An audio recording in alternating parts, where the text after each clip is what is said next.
What's up, pumpkin heads? It is October 8th. That's picking day. So normally every year the big pumpkin weigh-offs are in the second Saturday in October. So this is the Friday before. So this is the picking day. So here's the general plant. You can see some of this older stuff here. It's kind of bad. I actually mowed a strip up. There was a newspaper reporter here, so one of these vines is actually missing all its leaves because I ran the lawnmower up in here. There's a stump. We'll cut this open. Here's a stump cut apart. That's where the seed comes out of the ground. Looks pretty good. And this is about what they typically look like. Depending on the pumpkin too, like sometimes it's more green, sometimes it's yellow, but sometimes the vines are green or yellow on the outside. See, like you can see this vine was yellow on the outside. So usually they say if you have more of a yellow colored vine, you get a more orange pumpkin.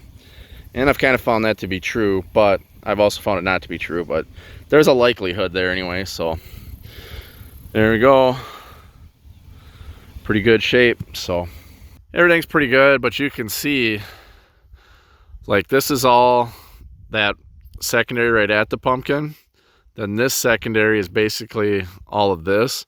So the vine's closest to the pumpkin. See how much green there is on there? Plus this one wraps like all the way around. And these leaves are kind of tall, but those are all still good. So basically these first 3, if not 4 vines, secondaries by the pumpkin, that's all green yet. So all this stuff here is like the very first vines and stuff like that. So it's probably not contributing all that much. It's still growing. So Rick Jolvet, he's going to come help me pick this today. But looking at the scale, she's going to be pretty darn close to 2,500. So I do a deduction because of that platform and stuff. You can't zero it at the beginning of the year because if you unplug it, it loses its zero. So I just put the platform on there and the fabric and stuff like that. And then I put a small pumpkin on there. So I've just been deducting a standard amount for that, which probably gives me a little leeway. And I probably need that leeway to get her to, so she is 2,500. So it'll be close either way. So that's pretty cool. So anyway, we'll pick her this afternoon. It's this morning here, but I mean, otherwise the plant's real good. Here's what's really crazy. There's like one vine there and you can see it just poking there, but it kind of goes under there. But like I had like almost no pop-up vines. I haven't touched this plant since like the week before September. I was just about to weed it like September 5th and then it was split. So I didn't weed it. I didn't spray anything. I didn't take any pop-up vines, only one came. I think I was really pushing my EC level in my soil, like the fertilizer amount, the salt amount, that it was actually probably high enough that anything that was trying to pop out for pop-up vines was actually just burning off because it was probably a little hot. So anyway, I'll show you some powdery mildew on here, and that's, like I said, that's just back to I haven't been doing anything because I mean, why do anything? So yeah, pretty cool. Like I said, we should be close to 2,500. We'll weigh her up and see, but here you can see like some powdery mildew there. But even this part that's green here, it's really good, but there is like, see, still got some PM. So if I'd have been spraying, you know, that would all be no problem whatsoever. So anyway, that's the general plant health. This is probably the healthiest plant I've had the Friday before the weigh-off, and the pumpkin does reflect that a little bit, so that is cool. And I think if I would have stayed on my weekly sprays, you know, it'd have been a lot better and maybe would have toned some of that down too. So anyway, so I guess the next time I fade in here, we'll be picking this. So we'll pick her up with the gantry and pick her up, zero the scale, set her down. We'll put her on a trailer so we can go show it off and stuff. I'm not going to take it to a weigh off. I mean, we'll just weigh it right here. So, all right, catch you then. All right, we're going to put the pumpkin on here. So trailer's slightly angling up. We get a little bit of tongue weight. That'll level out. That should be good. And then next thing you want to do is always check the rating of your trailer, you know, make sure that it can hold the pumpkin. So let's check this one out here. So we got here, never exceed 1,750 pounds. So we'll be about 500 pounds over, so perfect. All right, we're getting everything set up here. We're gonna get the gantry in place. And then what we'll do is we'll lift the pumpkin and then we'll back the trailer underneath it. So can't see it now, it's in the bucket, but I got a chain fall that'll lift that up. And then we'll use a lifting ring here. This is the one I use. Davis lift rings. There's his number there. I believe his name is Kyle Davis. Anyway, there's his number if you want one of these. It's just been a good ring for me. I lifted my 2261 with it. We'll lift this puppy with it. I have different straps than what come with it because I actually borrowed someone's ring when I had a pretty big pumpkin previously, and the straps on it were pretty bad. So I went and bought these lift straps. So I think each one of these straps is like 2,000. So this thing has no welds on it, which welds are fine if they're done correctly. But this is all like heavy duty, kind of like that G80 chain and stuff like that. Like it's rated for a lot. Like each one of even these small eyelets could probably lift the world record itself. Any one of these straps. These straps are rated for 2,000, but I'm sure they could all lift. So no problems there. And then the rope here. This is a big thing I always tell people, like, so this is a pretty big rope here. You can tell by my thumb there. But it's, the less your rope stretches, the less problems you're going to have. I made a quick video the other year. I'll get it up here on YouTube, where I picked my really orange pumpkin, and people always putting like sheets around them and stuff like that. But if you got a rope that doesn't stretch and you cinch it up good on the bottom, you're not going to have any sliding, even on one of these big pumpkins here. So get yourself a good rope, should be fine. The only thing that we might have a problem with is, I don't know how well you can see this, but because I'm sitting up on a scale, which normally you'd be all the way on the ground, you can see how much under the pumpkin we can get.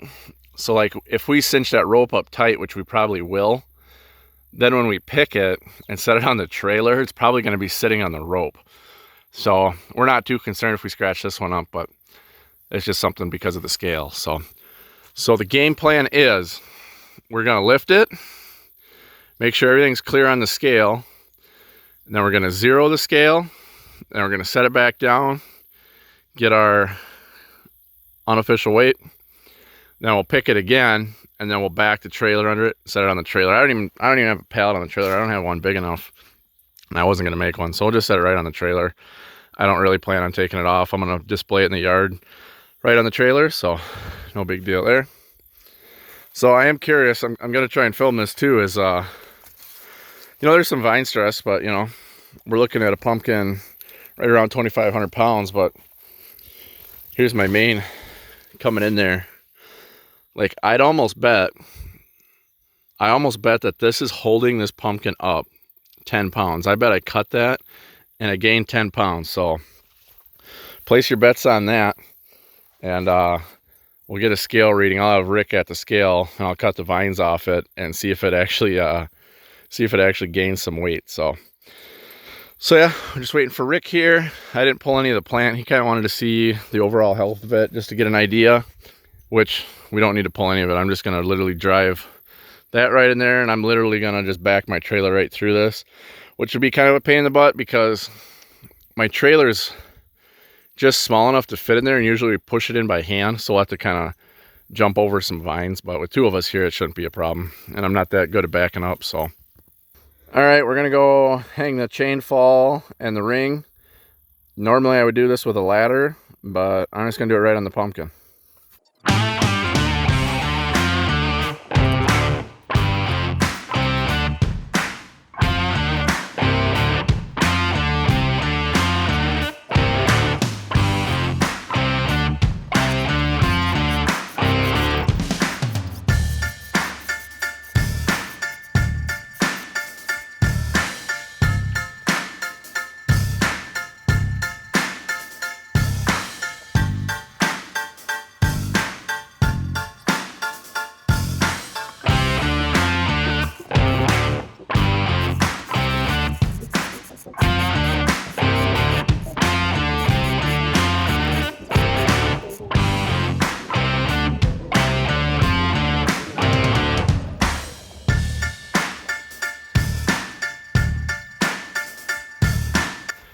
All right, we got the pumpkin lifted up.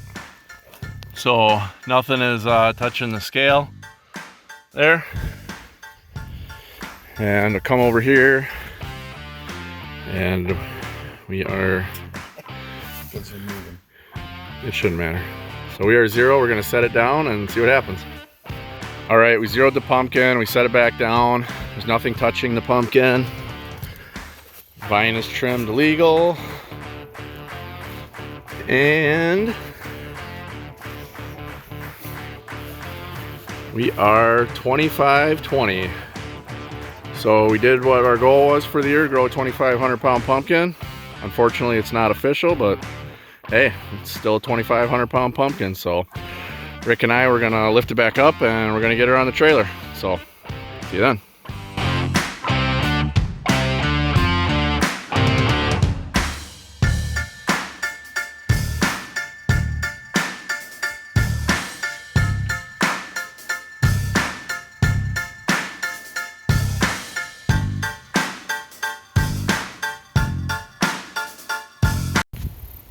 All right, so we measured this up. It was 490 inches, so it's about 9% heavy. Here's how I just kind of strap it down. I'm not sure where you get these from. I actually kind of stole that from the grower, but he don't really grow anymore, so I think we'll just keep it. Normally it'd be on a pallet, but then I always screw the pallet down or screw a board right behind the pallet. So I just screwed a board behind this pumpkin because if them straps loosen up and the trailer starts bouncing, the pumpkin starts sliding backwards and then you lose your tongue weight and then you're in trouble. That happened to me on the way back from Iowa one year.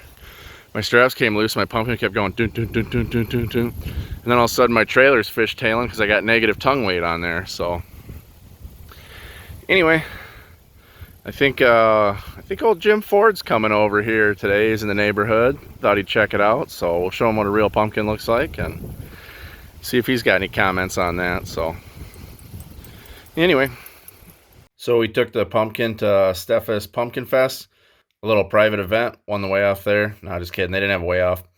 We just displayed it there and kids took pictures with it, so it's pretty cool.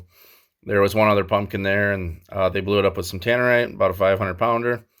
So anyway, we'll show you some footage of that. We're gonna blow up a pumpkin here. I believe it tapes 485 pounds. It has 2 pounds of tannerite in it. Swing and a miss. There we go. Here's the pumpkin. It looks like all these future pumpkin growers are trying to get some seeds out of there, but I think it came out of a Ford seed, so I don't know if they really want to grow that. All right, it's October 10th. Checking in on Tiny and Bitsy. Time to get these guys up to the front yard. Plant's pretty much gone, and I think I'm actually gonna put the scale back in place over there. We had to pull it back to put the trailer under to pick the pumpkin, but I think I'll set it back down. Then we'll grab the tractor, we'll pick these pumpkins, drive them over there, weigh them, and then put them in the front yard. So this was originally our 500 pound effort where we didn't do a lot of work. So I think that one might make 500. I'm gonna go ahead and guess this one's like right at 500. And this one's probably like 350. So we'll see. We'll see if we can grow a 500 pound pumpkin with watering once. All right, we'll grab the scale. We picked it up with the tractor, slide it back. We'll put it back on these boards. And then we get a 0 on it. And then we'll come put the pumpkins on it. It's kind of a pain in the butt to do by myself because it weighs like 300 and some pounds, but whatever. All right, we got the ring on the tractor. And we'll go pick that up. Hopefully I got enough height, because these pumpkins are so small and these straps are so long. The bigger the pumpkin is, you know, technically the straps are the same length, but like the shorter the straps act because it's got to go around such a big pumpkin. These pumpkins aren't that big, so hopefully I got enough height. So if not, I don't know, we'll twist the straps or something. All right, here's the bigger Ken. Let's see if we got enough height here.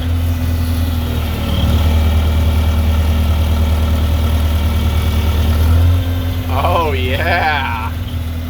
Now normally you'd lift these, you'd have someone watching, make sure it don't slip, but we're pretty confident around here.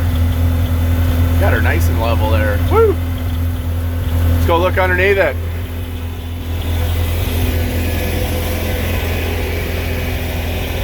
Ah, nice and flat. Nice and solid. Excellent. She'll display good till Halloween.